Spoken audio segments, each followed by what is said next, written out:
closer to Israel. Once Syria is taken down, then they can better prepare for Iran and they won't have any help.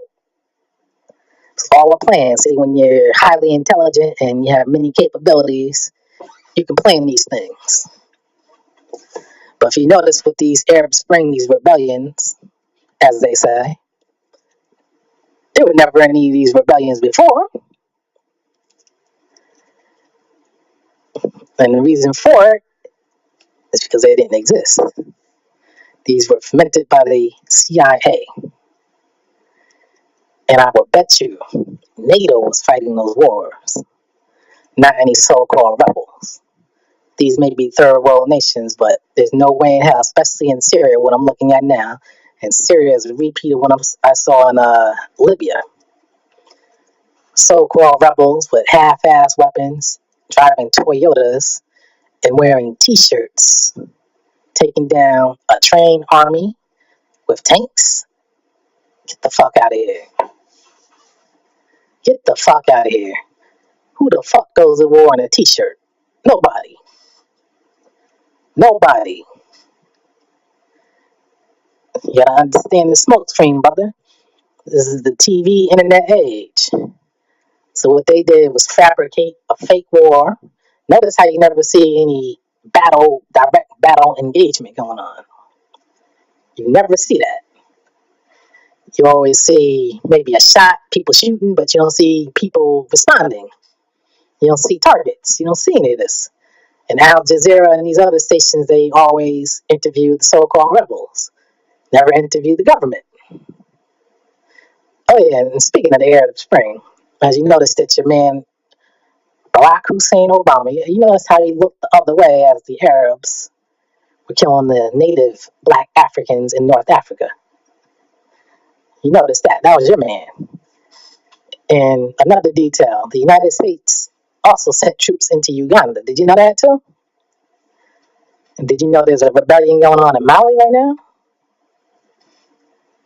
Your man is making all this happen, looking the other way. But he's not looking the other way because he wants to look the other way. He's looking the other way because he has to look the other way. That's what he's told to do. He's playing his role.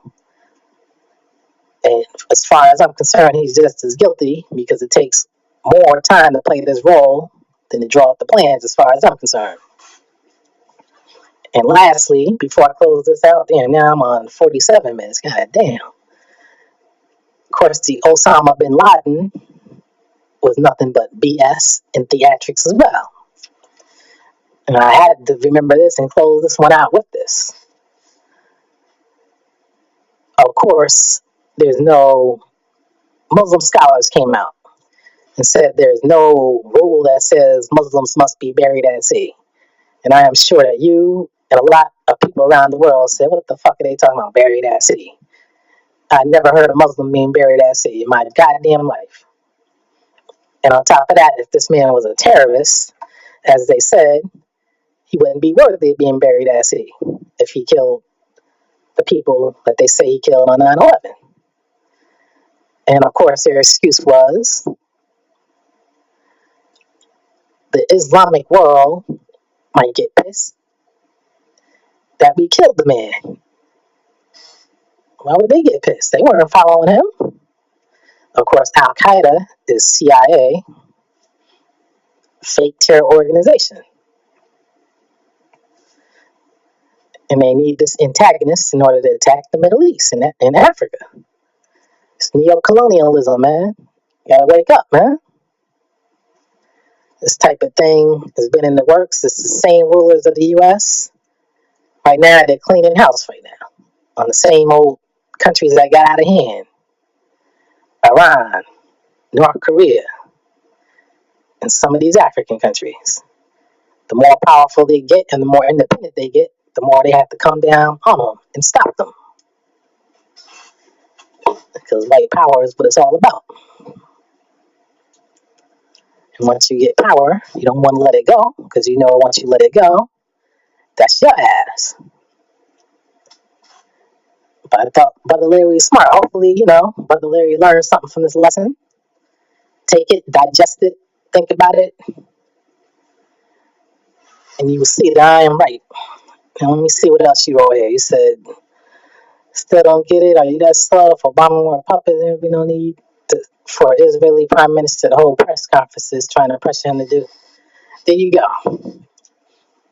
Benjamin Netanyahu came in. He didn't pressure any goddamn body. He came to the UN and he told people what was going to go down. He didn't ask for nothing. You notice how he's one of the only leaders in the world, tiny ass country. He comes to the UN. He tells people what they're going to do. He said, you either can get down with it. If you don't get down with it, we're going to do it anyway. And you notice how nobody ever challenges the guy.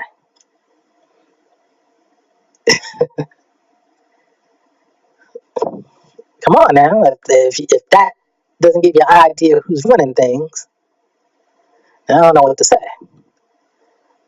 Even Russia never went before the UN and said, we're going to do what the hell we want to do. And if that was any other small nation, like Iraq or Somalia somewhere, the US or any other country, the usual clown powers that love terrorizing the world, they would have said, oh, we're not having this. They must conform to UN declarations or whatever. But instead, Benjamin Netanyahu and also Baudelaire, that's not his real name, of course. Another fake name for a fake imposter. The man is from Poland. He also came up there and told that BS story about, oh, for 5,000 years it's been our land. People say we took the land. Well, we've been in that land. That's bullshit. You come from Poland, motherfucker. Bullshit. Anyways, now I'm at 51 minutes. I thought it was going to be a 15-minute situation. But sometimes the schooling, man, when it's time to school, you gotta break it all out. So hopefully you got school, and matter of fact, I'm not even gonna say you got school. Hopefully I enlightened you, because see, if I say you got school, then your pride's gonna come out. You're gonna say you ain't schooling me, that blah blah blah blah. Black people got a lot of pride, but they don't want to take these lessons, man.